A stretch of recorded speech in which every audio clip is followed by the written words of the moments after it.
Hooker's Blades.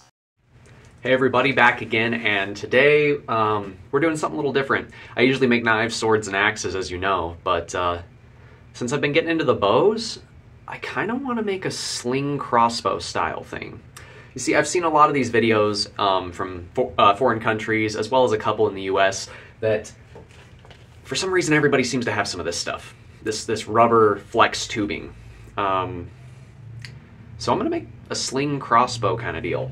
I've already got my piece of wood cut, and as you can see, I've got a basic shape of what our stock is going to be shaped like. I might leave this grip shape up here, I might change that, but I'm gonna leave the material there for now. Let's get started on the wood, and then I'm not exactly sure how I'm gonna assemble this. I wanna make it look kind of like a crossbow, so I might make a steel limb that this attaches into in the front, just for aesthetic. We'll see where it takes us. Let's get to it.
So we've got our very rough stock shape profiled with the angle grinder tool. Now we're just going to hop over to the belt sander, get this a little cleaner. I do want to have a little bit of a rough look to it. Look like it's kind of chipped out of the wood. It's going to go well with the front end that I'm planning for this. I'm going to make it look kind of like a crossbow, but it's going to be powered mainly by the sling material. So it'll be a slingshot bow, but it'll look like a medieval crossbow as much as I can make it, you know, look like that. I've got a head shield hair. Oh, let me show you just how much wood the angle grinder tool actually took off of this. That angle grinder tool is pretty awesome, but on the floor of my shop right now is so much sawdust. I'm gonna have to sweep up before I actually do the forging portion, because I don't want to light this on fire, because right now it's a tinder box out here. And I've come up with this so far. I cleaned this up on the belt sander just to get rid of a lot of that roughness. Kept that wavy kind of feel to it all over the surface, so once it's stained and all that, it'll look really cool. I've got a bar here which is going to hold our sling section onto it. I've got some bolts running through here that I've actually cut a small notch in the bar so it retains it, but it lets it rotate slightly. The reason I did this is so that way when the rubber pulls tight, it can flip over the front end of the crossbow and not actually try and twist the limbs, so there's no worry about messing up where they're connected. So far, it seems to be turning out well for a little crossbow. I just cut and kind of opened up the two ends here to fit my rubber inside of, so that way I can just cramp them down with something on the other end of the tubing and it'll never come out. So we've got our piece of tube that's going to be our sling portion, and what we're going to do is fit it up onto our limbs real quick before we go any further in figuring out the trigger. How I'm going to do this is I'm just going to stretch it real tight and thin and wedge it all the way back as far as I can into the crevice here on both sides, with a little bit sticking out the other end.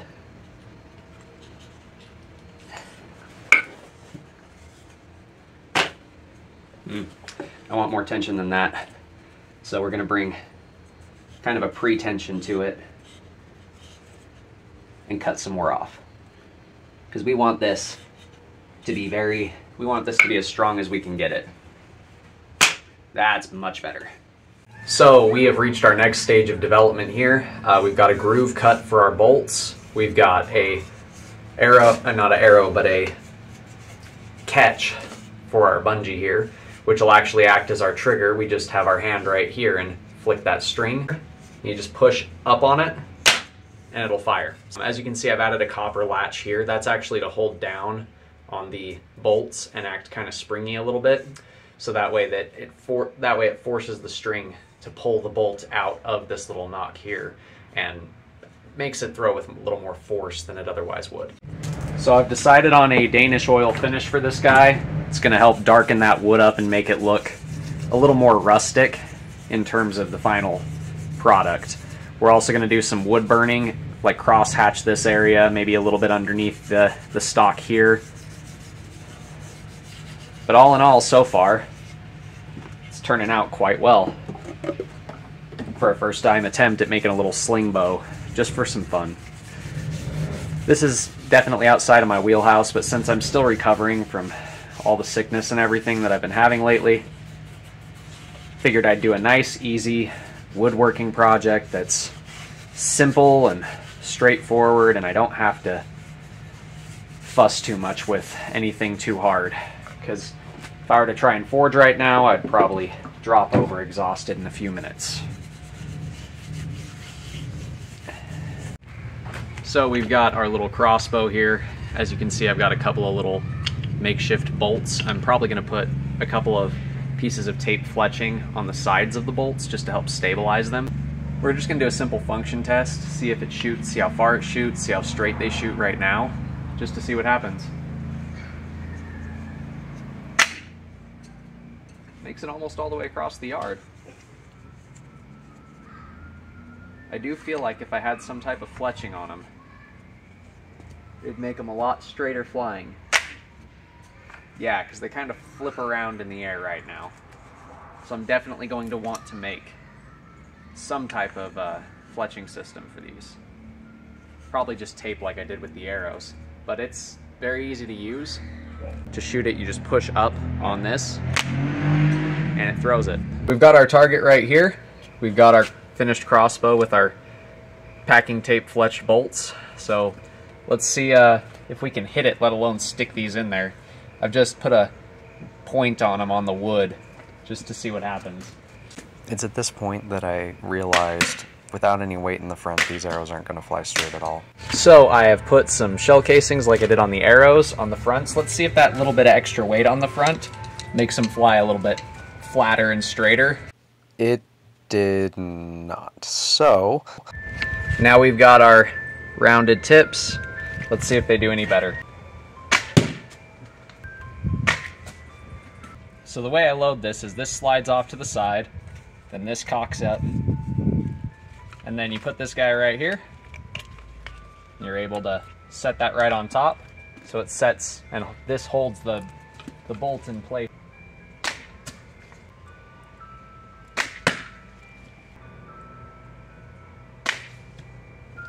So I've now moved the target here, so it's gone out quite a bit, about 3 times as far now.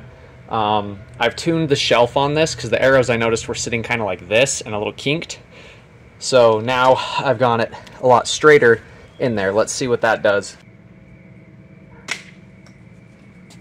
Definitely starting to fly straighter.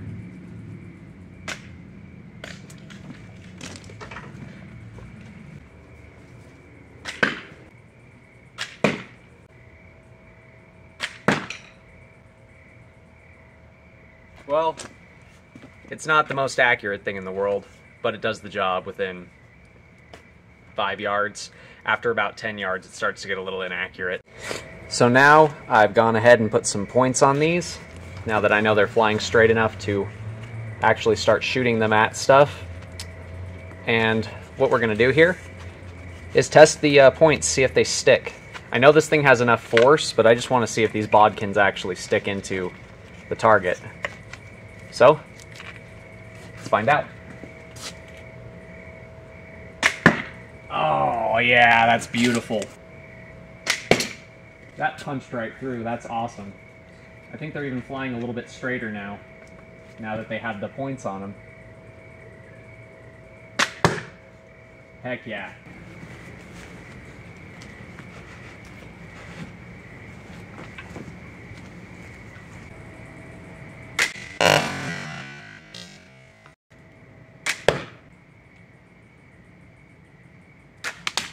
Ah, I missed.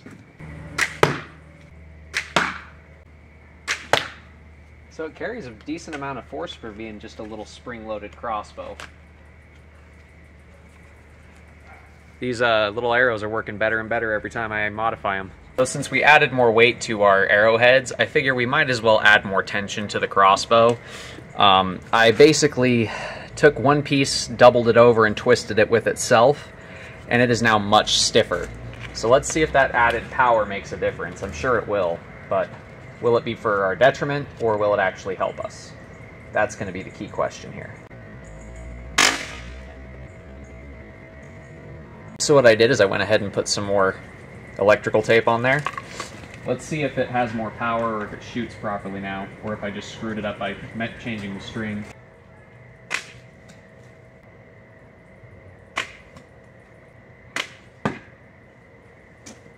That punched really far through, actually. It's got a lot more force now.